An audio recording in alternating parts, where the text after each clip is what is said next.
Akala ko ay isang tagalinis lamang ako na hindi makapagpigil sa pag-aayos ng mga aklat. Tuwing gabi sa malawak na aklatan ni G. Reyes, pinupunasan ko ang mga istante at lihim na inaayos ang kanyang koleksyon. Nag-iiwan ng maliliit na mungkahi sa pagbabasa, malapit sa kanyang upuan, parang mga mumo ng panitikan. Sigurado akong walang nakapansin sa aking lihim na pagiging librarian sa hating gabi. Hanggang sa tinawag niya ako sa kanyang silid trabaho at sinabi ang mga salitang nagpatakot sa akin. Alam ko ang ginagawa mo. Sa sandaling iyon, alam kong tapos na ang buhay ko. Bago tayo magpatuloy, sabihin mo sa comments, anong aklat ang nagbago ng buhay mo? At kung ang mga kwento tungkol sa mga nakatagong talento, pangalawang pagkakataon at mahika ng panitikan ay nakakaantig sa iyo, sundan ang page na ito para hindi mo makaligtaan ang susunod. Ang Reyes Estate ay ang uri ng lugar na binabasa mo sa mga nobela. Malawak, nakakatakot, at puno ng pera na higit pa sa nakikita ng karamihan sa buong buhay nila. Nagtatrabaho ako roon ng 6 na buwan bilang bahagi ng night cleaning crew at pakiramdam ko pa rin ay intruder tuwing naglalakad ako sa mga marble hall na iyon. Ang assigned area ko ay ang aklatan at ang tawagin itong aklatan ay parang tawagin ang dagat na puddles lamang. 3 palapag ng floor-to-ceiling shelves, rolling ladders, reading nooks na may leather chairs na malamang mas mahal pa sa kotse ko at koleksyon na magpapaiyak sa inggit sa mga university librarians.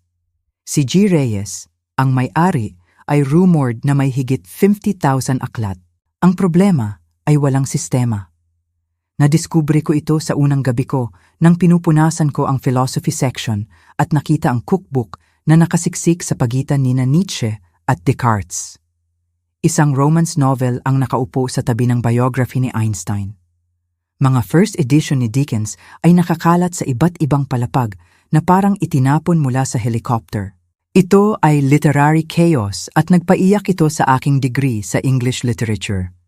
Nakapagtapos ako sa University of the Philippines, 3 taon na ang nakalipas na may degree sa panitikang Ingles at mga pangarap na magtrabaho sa publishing o akademya. Pero ang mga pangarap ay hindi nagbabayad ng student loans at ang job market para sa English majors ay kasing welcoming ng nakasarang aklatan. Nag-apply ako sa 2 dosenang publishing houses, literary agencies at university positions. Palagi ang sagot, naghahanap kami ng may mas maraming experience o napili namin ang ibang candidate. Ang ilang interviews na nakuha ko ay nagtapos sa magalang na rejection at mungkahi na ipagpatuloy ang pagbuo ng portfolio. Samantala, due na ang student loan payments ko tuwing buwan. Hindi magbabayad ang upa ko mag-isa at ang savings account ko ay mabilis na lumalapit sa 0. Nang banggitin ng roommate ko na nag-hire ang kanyang cleaning company para sa night shifts, magandang sweldo, flexible hours, walang experience required, nilunok ko ang pride ko at nag-apply. Temporary lang ito, sabi ko sa sarili habang pinupuna ng application, hanggang may mas magandang dumating. Iyon ay 18 buwan na ang nakalipas. Ang mga magulang ko, parehong nagtatrabaho sa blue-collar jobs, ay sinubukang suportahan ako. Nakukuha mo ang life experience, sabi ng nanay ko sa weekly phone calls namin. At nagbabasa ka pa rin, natututo pa rin, darating ang tamang opportunity. Pero ang tumayo sa magandang aklatan na iyon tuwing gabi, napalilibutan ng higit na aklat kaysa nakikita ng karamihan sa buong buhay, ay parang espesyal na uri ng torture. Narito ako, taong nag-aral ng panitikan ng 4 na taon, sumulat ng senior thesis tungkol sa ebolusyon ng unreliable narrator, makakapagdiskusyon ng themes sa mga akda ni Toni Morrison ng matagal, at binabayaran ako para punasan ang spines ng mga aklat na pinatay ko ang oras para basahin. Hindi ko napansin ang irony. Malamang ako ang pinaka-overqualified na tagalinis sa lungsod, nagtatrabaho sa pinaka-under-organized na aklatan na nakita ko. Sinubukan ko itong i-ignore sa una. Narito ako para maglinis, hindi para husgahan ang organizational skills ng isang bilyonaryo. Pero tuwing gabi, habang pinupunasan at nagva-vacuum sa magandang disorder, lalong nakakaabala ito sa akin. Ang mga aklat na ito ay karapat-dapat sa mas mabuti. Karapat-dapat silang matagpuan, mabasa, mahalin. Kaya nagsimula ako ng maliit, ilipat lang ang ilang aklat sa tamang lugar, Pagsama-samahin ang lahat ni Shakespeare, i-group ang poetry, gumawa ng maliit na section ng contemporary fiction na may sense talaga. Pagkatapos ay nagbold ako. Napansin ko na si G. Reyes ay may reading chair, malaking leather armchair na nakaposisyon malapit sa matataas na bintana na may side table na laging may hawak na anuman ang binabasa niya noon. Nagpapalit ang mga aklat tuwing ilang araw at nagsimula akong bigyang pansin ang kanyang tastes. Binabasa niya ang lahat. Literary fiction, biographies, science texts, philosophy, kahit occasional mystery novel. Isang gabi, nakita ko siyang nagbabasa ng worn copy ng To Kill a Mockingbird, kasama ang maliit na note na isinulat sa library cardstock na nakita ko sa drawer ng desk na nagsasabi, kung nasiyahan ka sa pagbalik kay Scout nung bata pa siya, baka makita mo rin siyang kasing interesante bilang adult, bagaman mas complex, isang kapwa mambabasa. Ginanyan ko ang pagpirma dahil hindi ko daring gamitin ang totoong pangalan ko. Kung magreklamo siya sa cleaning service, kailangan ko ng plausible deniability. Nawala ang aklat. Kinabukasan, na-encourage, ipinagpatuloy ko ang lihim na curation. Nang nakita ko siyang nagbabasa kay Murakami, iniwan ko ang The Wind-Up Bird Chronicle na may note tungkol sa magical realism. Nang matapos niya ang biography ni Churchill, iminungkahi ko ang The Guns of August para sa mas malalim na insights sa wartime leadership. Bawat aklat ay nawawala. Bawat note ay nawawala. At dahan-dahan, nagsimula akong makakita ng changes sa aklatan mismo. Ang mga aklat ay ibinabalik sa shelves sa sections na inayos ko. Ang chaos ay nagiging order, maliit na area sa isang panahon. Sabi ko sa sarili na malamang hindi niya napansin. Ang mga mayayaman ay may staff para sa lahat. Baka ibang tao ang gumagalaw ng aklat, sumusunod sa system na hindi ko naiintindihan. Pero sa kaloob-looban, umaasa akong binabasa niya ang recommendations ko. Umaasa akong sa malawak na malamig na mansyon na ito, may natutuklasan ng bagong kwento dahil sa aking midnight librarianship. Si Gerardo Reyes ay isang legend sa tech world at multo sa sariling tahanan. Nagtatrabaho ako sa estate ng 6 na buwan at nakita ko siya ng mga 5 beses, palaging mula sa malayo. Mas bata siya kaysa inaasahan ko, mga 45, na may dark hair na parang pinapasadahan niya ng kamay kapag nag-iisip, at ang uri ng intense focus na nagpaparamdam sa iyo na makikita niya ang sa kabila ng pader. Ang ibang staff ay nagsasalita tungkol sa kanya sa bulong at wala roon ay encouraging. Tinanggal niya ang huling librarian dahil sa paglipat ng isang aklat ng walang permiso, hindi man lang binigyan ng chance na magpaliwanag, pinapauwi lang ng security. Minsan ay pinabalik niya ang chef sa buong dinner party menu dahil sa salad course na inihain sa maling plato. Ang lalaki ay napapansin ng lahat at hindi nagpapatawad ng anuman. Ang mga kwento ay nagpipinta ng larawan ng isang brilliant pero impossibly, successful pero isolated. Nagtayo siya ng tech empire na bilyones ang halaga. Pero ayon sa staff, walang pinagkakatiwalaan at mas kaunti pa ang gusto niya, na nagpapeligro lalo sa aking lihim na book organizing. Tuwing gabi, habang maingat kong inililipat ang volumes at nagiiwan ng maliliit na notes, ini-imagine ko ang conversation kung saan kailangan kong magpaliwanag. Well, G. Reyes, alam kong hindi mo hiniling ang opinyon ko, pero akala ko baka magustuhan mo ang ilang Toni Morrison pagkatapos ng James Baldwin biography. Magiging maikling conversation na magtatapos sa immediate termination ko, pero hindi ko mapigilan ang sarili. Ang aklatan ay sobrang ganda, sobrang puno ng potential para iwan sa chaos. At ang mga aklat na iminumungkahi ko ay patuloy na nawawala, na dapat may kahulugan. Nagsimula akong mapansin ang ibang bagay. Ang reading chair ay laging nakaposisyon para mahuli ang best natural light sa araw. May reading glasses sa side table, mamahalin, na may prescription na nagmumungkahi ng taong gumugugol ng maraming oras sa aklat. Minsan ay makikita ko ang multiple bookmarks na nakakalat na parang nagbabasa siya ng maraming aklat ng sabay. Hindi ito taong nagkokolekta ng aklat bilang dekorasyon. Ito ay taong talagang nagbabasa nito, namumuhay dito, nangangailangan nito. Isang gabi, nakita ko ang notebook sa tabi ng upuan niya na puno ng handwriting na akala ko ay kanya. Ang mga page na nakita ko ay naglalaman ng book notes, quotes, thoughts, reactions sa binabasa niya. Ang handwriting ay precise pero hurried, parang sinusubukang kunin ang ideas bago makatakas. Hindi ko binasa. Sobrang violation yon. Pero ang makita ito ay nagparamdam sa akin na hindi ako nag-iisa sa literary obsession ko. Sa mansyon na ito ay may ibang taong nag-iisip na ang mga aklat ay karapat-dapat sa notes, karapat-dapat sa conversations, kahit one-sided. Nagparamdam ito na ang lihim na curation ko ay hindi trespassing, kundi collaboration. 3 linggo sa unauthorized library reorganization project ko, nakagawa ako ng discovery na nagbago ng lahat. Nagsishelving ako ng poetry na nakita ko nakakalat sa 3 palapag nang mapansin ko ang kakaiba. Ang mga aklat na iminumungkahi ko ay hindi lang nawawala. Ibinabalik sila sa specific spots, hindi random, kundi carefully chosen locations na nagmumungkahi na may gumagawa ng sariling organizational system. Ang Toni Morrison na iminungkahi ko pagkatapos niya basahin si James Baldwin ay nasa shelf na ngayon kasama ang ibang African-American literature. Ang Barbara Tuchman history na iminungkahi ko ay grouped sa ibang narrative nonfiction. May hindi lang nagbabasa ng suggestions ko, kundi isinasama sa mas malaking collection strategy. Na bold sa evidence na appreciated ang recommendations ko, nagsimula akong mag-iwan ng mas detailed notes. Sa halip na suggest lang ng aklat, nagsimula akong magpaliwanag ng connections sa authors, themes na nag-uugnay ng iba't ibang works, historical contexts na makakatulong sa understanding.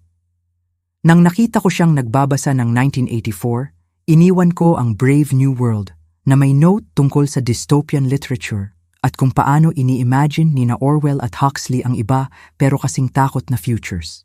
Nang matapos niya ang biography ni Marie Curie, iminungkahi ko ang The Immortal Life of Henrietta Lacks na may thoughts tungkol sa science, ethics at kwento tungkol sa discovery. Ang notes ko ay lumaki, mas personal. Nakita ko ang sarili kong nag-share hindi lang kung anong aklat ang magugustuhan niya, kundi bakit mahalaga ito. Ano ang ibig sabihin sa akin? Paano ito nakakonekta sa mas malalaking conversations tungkol sa humanity, art at paraan ng pamumuhay natin? Nagkakaroon ako ng literary conversations na palagi kong pinangarap, kahit completely one-sided. Hanggang isang gabi, nakita ko ang bagay na nagpatigil ng puso ko. Sa tabi ng reading chair niya ay bagong notebook, iba sa naglimpse ko noon. Bukas ito sa page na malinaw na para makita ko. Sa parehong precise handwriting, may nagsulat sa mysterious librarian ko. Ang recommendations mo ay extraordinary, ang insights mo ay thoughtful at illuminating. Natutuwa akong maghintay kung ano ang susunod mong imumungkahi. Salamat sa pagtulong sa akin na makita ang sarili kong koleksyon sa bagong mata, isang grateful reader. Tinitigan ko ang note ng buong bimka minuto, nanginginig ang kamay ko habang hawak ang dust cloth. Alam niya palagi. At sa halip na magalit, grateful siya. Tiningnan ko ang aklatan sa bagong mata, biglang aware na hindi na ito lihim ko lang. Sa malawak na bahay na ito, may nagbibigay pansin sa trabaho ko, pinahahalagahan ang passion ko, nakikipag-engage sa ideas ko. Sa unang beses mula nang magtrabaho ako sa estate, hindi na ako pakiramdam na intruder. Pakiramdam ko ay collaborator. Noong gabing iyon, nag-iwan ako ng mas mahabang note kaysa karaniwan kasama ang recommendation ko. Iminungkahi ko ang The Shadow of the Wind ni Carlos Ruiz Zafón at sumulat tungkol sa mahika ng mga aklatan, tungkol sa mga aklat na nakakahanap ng readers nila, tungkol sa paraan kung paano gumagawa ng connections ang kwento sa mga strangers. Sa unang beses, pinirmahan ko ito ng totoong pangalan ko, Maria Clara. Dumating ang tawag sa Martes ng umaga habang pauwi na ako mula sa shift. Nagtatrabaho ako sa estate ng 7 buwan at ang lihim na correspondence ko kay G. Reyes ay halos 2 buwan na. Komportable na ako sa literary exchange namin kahit bold na mag-disagree minsan sa reading choices niya sa notes ko. Jings, Santos, crisp at professional ang boses sa phone. Ito si Margot, personal assistant ni G. Reyes. Gusto kanyang makita sa study niya ngayong hapon sa 2 p.m. Nag-yellow ang dugo ko. Pasensya Gusto kanyang makipagkita ni G. Reyes ngayon sa 2 p.m. Alam ko ang address, sabi ko ng mali. Pwede ko bang itanong kung tungkol saan ito? Ipapaliwanag niya kapag dumating ka. Gamitin mo ang main entrance. Ang main entrance, hindi ang service door na ginagamit ko ng buwan. Seryoso ito. Gumugol ako ng susunod na 4 oras sa panic. Alam niya ang tungkol sa aklat, malinaw yon sa note exchange namin. Pero baka napagdesisyunan niyang inappropriate na, baka may nagreklamo. Baka lumampas ako sa line sa isa sa recommendations o comments ko. Iniisip ko ang note na iniwan ko nung nakaraang gabi, kasama ang The Book Thief. Sumulat ako tungkol sa power ng words, kung paano makakaligtas ang aklat kahit wasak ang lahat. Sobrang personal ba iyon? Presumptuous? Nagpalit ako ng damit ng 3 beses? Nagdesisyon sa simple black dress na angkop sa job interview o libing? Sa sitwasyon ko, pwede pareho. Ang main entrance sa Reyes Estate ay mas nakakatakot kaysa inimagine ko. Marble steps patungo sa massive oak doors na malamang mas mabigat pa sa kotse ko. Tinunog ko ang bell at naghintay, bumibilat ang puso ko sa ribs ko. Si Margot ay babae sa 50s na may kind eyes at reassuring smile. Gang. Santos, tamang oras. Naghihintay si G. Reyes sa study niya. Ginabayan niya ako sa halls na gabi lang nakita ko, lampas sa rooms na puno ng art na para sa museums. Lahat ay maganda, mahal, at bahagyang malamig, parang elegant hotel na walang nakatira talaga. Iba ang study. Mas maliit kaysa inaasahan, lined ng aklat, puno ng comfortable clutter na nagmumungkahi na talagang nagtatrabaho roon. May papers na kakalat sa massive desk, coffee cups na hindi pa natatanggal, at reading glasses sa hindi bababa sa 3 lugar. At naroon, tumayo mula sa upuan malapit sa bintana, si Gerardo Reyes. Mas matangkad siya kaysa nakita mula malayo at ang mata niya ay dark brown na parang napapansin ng lahat. Napansin ko na pagod siya sa paraang higit pa sa kulang sa tulog. Santos, sabi niya, at mas mainit ang boses niya kaysa inaasahan. Salamat sa pagdating, maupo ka. Naupo ako sa gilid ng leather chair, nakatiklop ang kamay sa lap ko parang schoolgirl na tinawag sa principal's office. Siguro nagtataka ka kung bakit kita pinatawag dito, sabi niya. May idea ako, sabi ko nang mahina. At gusto kong mag-apologize, alam kong lumampas ako. Hindi ko dapat hinawakan ang aklat mo nang walang permiso at definitely hindi dapat nag-iwan ng notes. I just hindi ko mapigilan ang sarili. Tinitigan niya ako ng matagal at naghahanda ako sa lecture tungkol sa boundaries at appropriate behavior. Sa halip, ngumiti siya, jingang. Santos, sabi ni G. Reyes, naupo sa upuan sa harap ko. May gusto akong ipakita sa iyo. Kinuha niya ang tablet mula sa desk at tinap ang screen ng ilang beses. Ito ang security feed mula sa aklatan.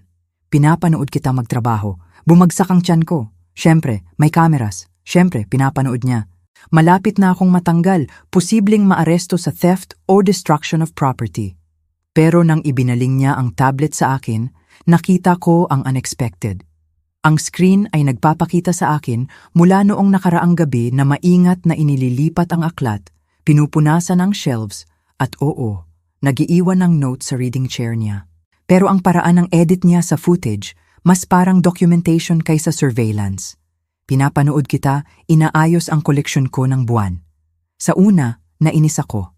Walang humahawak ng aklat ko nang walang permiso. Handa na akong patanggalin ka. Napangiwi ako. Pero ipinagpatuloy niya, pagkatapos ay nagsimula akong bigyang pansin kung ano ang ginagawa mo. Hindi ka lang random na naglilipat ng aklat. Gumagawa ka ng systems, connections, ginagawang mas accessible ang koleksyon. At ang recommendations mo, tinuro niya ang stock ng aklat sa desk niya. Bawat isa na iminungkahi ko sa nakaraang 2 buwan. Extraordinary sila. Pasensya, sabi ko ulit. Alam kong hindi ko dapat. Sabi niya ng firm, tigilan ang pag-apologize. May remarkable kang ginawa dito. Kinuha mo ang koleksyon na naipon ko pero hindi properly organized at ginawa itong functional. Higit pa roon, ipinakilala mo sa akin ang mga aklat na hindi ko matatagpuan mag-isa. Tumayo siya at lumakad sa bintana, nakatalikod sa akin. Pwede ko bang sabihin sa iyo ang isang bagay, Jennifer Santos? Bagay na hindi ko sinabi kanino man. Tumango ako kahit hindi niya makita. Nabubulag ako. Nakasabit ang mga salita sa hangin. Napahinga ako. Genetic condition ito, degenerative. Alam ko ng 2 taon na darating ito, pero mas mabilis kaysa predicted ng doctors. Nakikita ko pa, pero nahihirapan na ang pagbasa. Nagbablur ang words, lalo sa low light.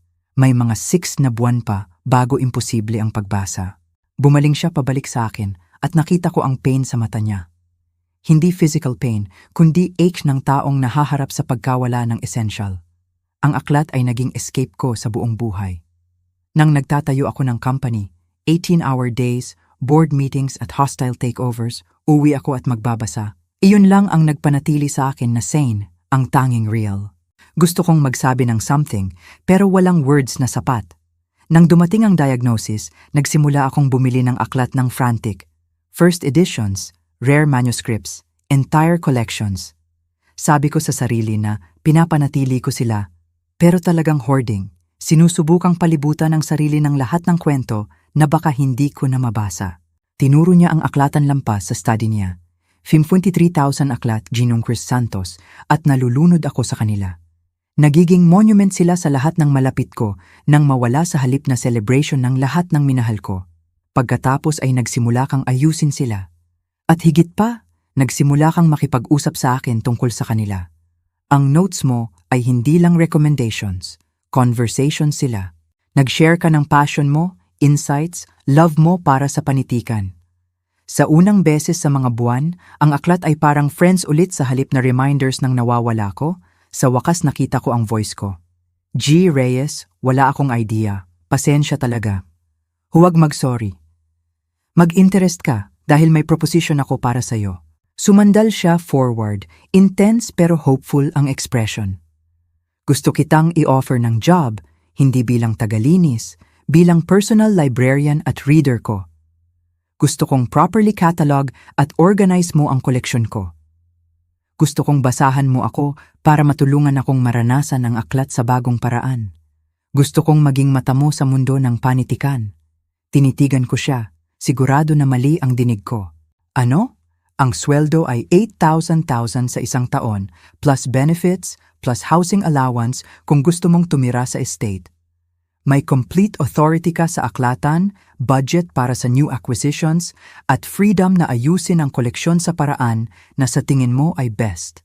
Nag-reel ang isip ko. Ang 8,000 ay higit pa sa kinita ko sa nakaraang 3 taon combined. Life-changing money iyon. Pero higit pa roon, magtitiwala ka sa akin sa koleksyon mo. Jinga. Santos, napatunayan mo na ang sarili mo. Ginamot mo ang aklat ko ng may mas malaking care at understanding kaysa sa akin. Ipinakita mo sa akin ang connections na hindi ko nakita. Ipinakilala ang authors na hindi ko nadiskubre. Pinapaalala mo sa akin kung bakit umibig ako sa pagbabasa sa una. Kinuha niya ang folder mula sa desk. Pinadraft ko sa lawyers ko ang contract. Iuwi mo. Basahin mo, isipin mo. Pero umaasa akong oo ang sasabihin mo. Kailangan ko ng taong naiintindihan na ang aklat ay hindi lang objects. Sila ay doorways. At napatunayan mo na alam mo kung paano buksan sila. Sabi ko oo bago pa man basahin ang contract. 3 linggo pagkatapos, nakatayo ako sa aklatan. Aklatan ko na ngayon na may team ng professional catalogers, bagong computer system at budget na nagpapahilo ng ulo ko.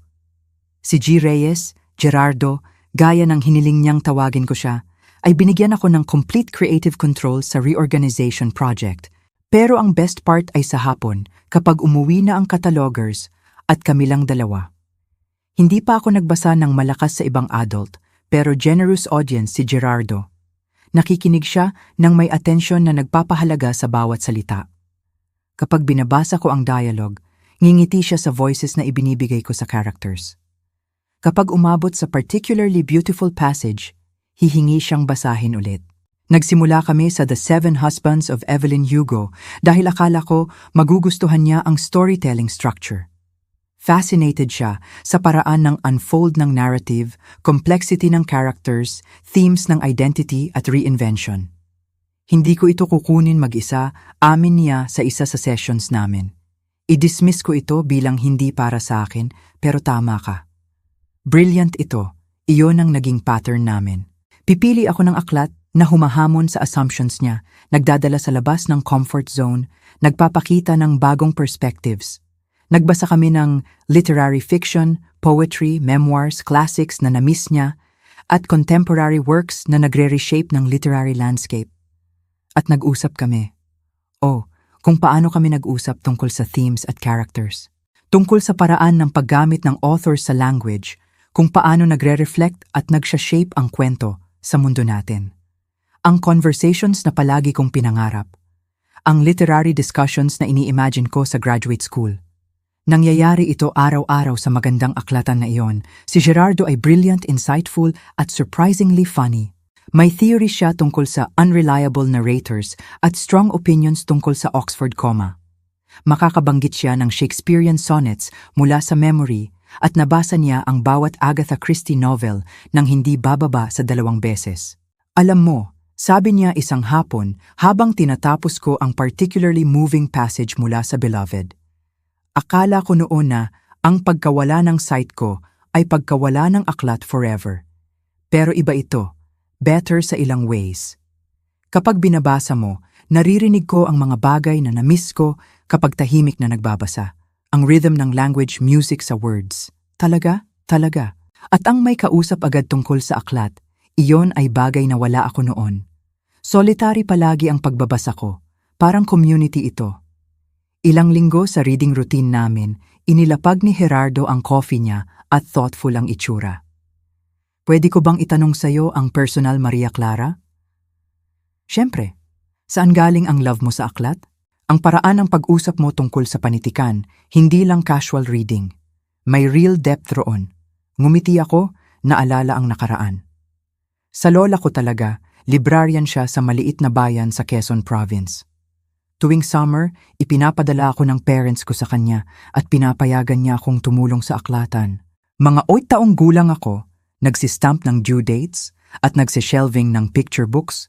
Akala ko pinaka-important job sa mundo. Parang magical yon. Oo. Pero ang real magic ay sa gabi.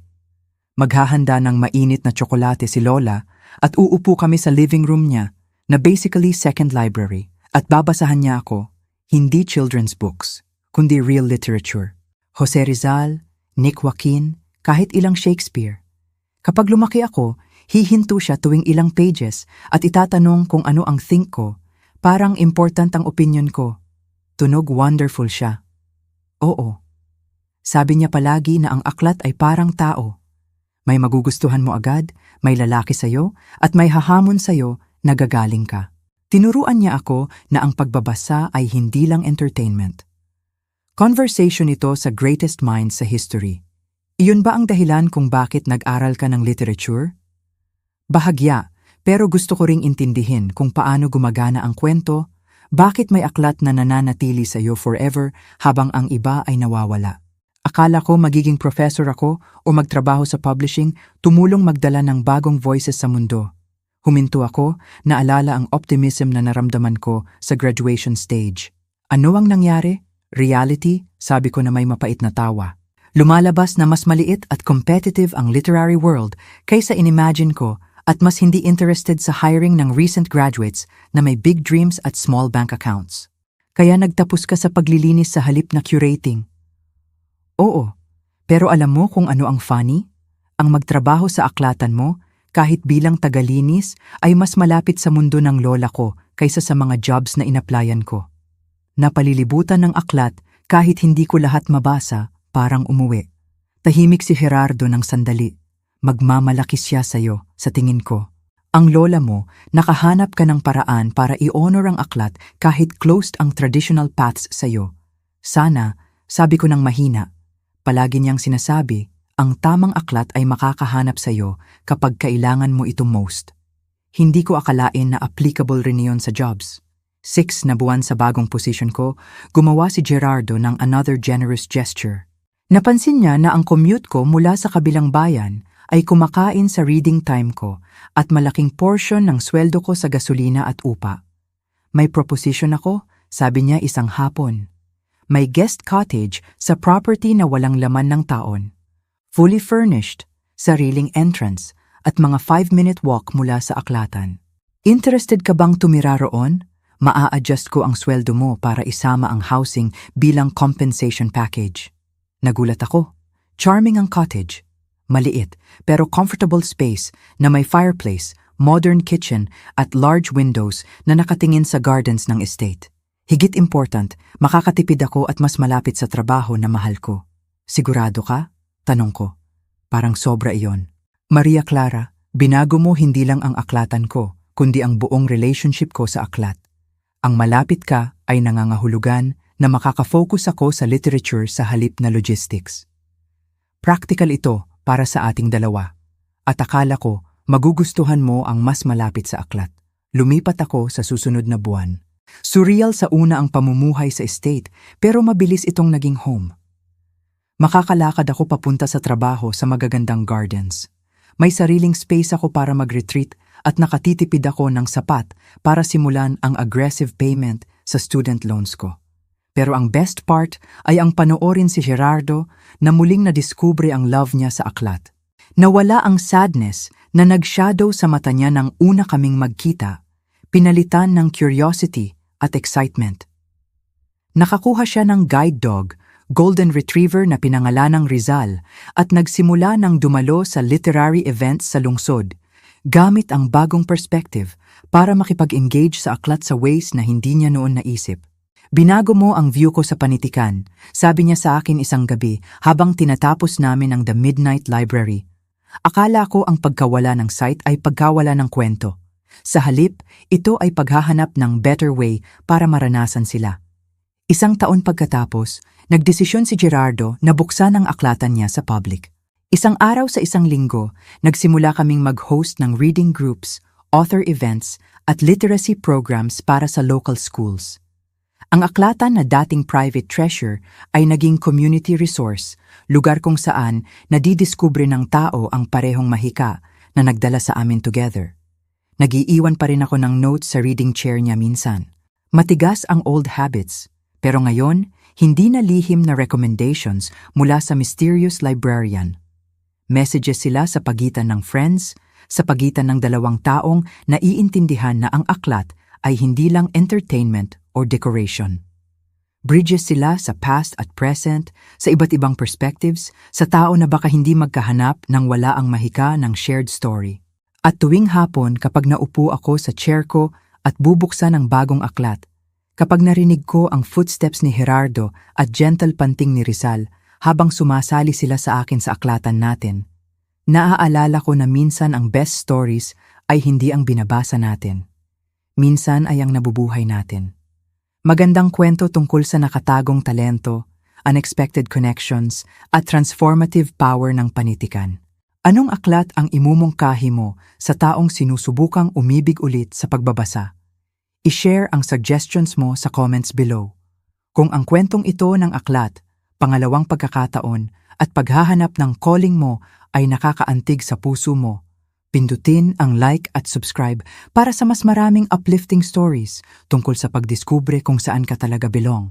Huwag kalimutang i-click ang notification bell para hindi ka makaligtaan ng upload. Salamat sa panonood at kita-kits sa susunod.